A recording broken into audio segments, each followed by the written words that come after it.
بعضی روزها هست فرهنگ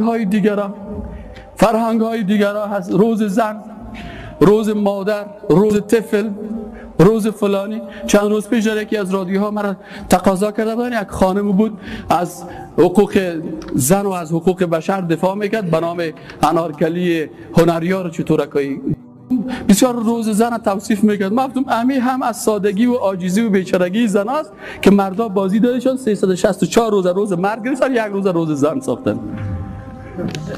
اگر من یک کسی بگه که بر روز مرد تجلیل میکنه، من گفتم بعد میکنی یک روز مرد چی کنم؟ یک روز ده بس یک سال یک روز من، کل روزا روز من است، کل شب ها شب است، کل روزا روز خداست. من بنده خداستم، همیشه باید روز ما باشه.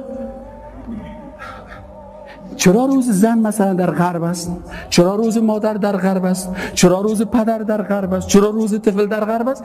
به خاطر که در غرب ورشکستگی در فامیل صورت گرفته. چرا؟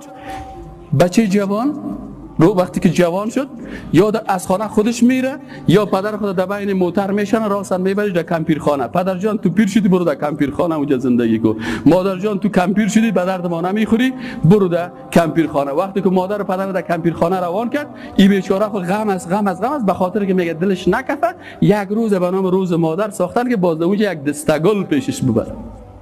اما ما مسلمان ها چه مجبوریت داریم به روز مادر؟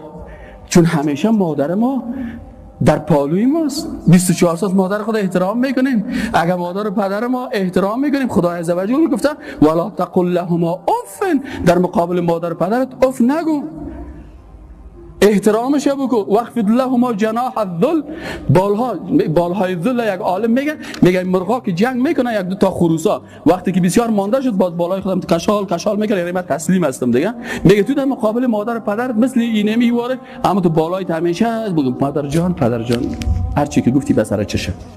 پس چی ضرور است که ما روز پدر یا روز مادر داشته باشیم؟ اطفال بدون لاوارث و بی پدر و بی مادر هستن. میگه برای هم یک روز بتین باز پدرها برن برای یک دستگل ببرن که طفل بی مادر و بی پدر باز هم در زندگی متاثر نشه.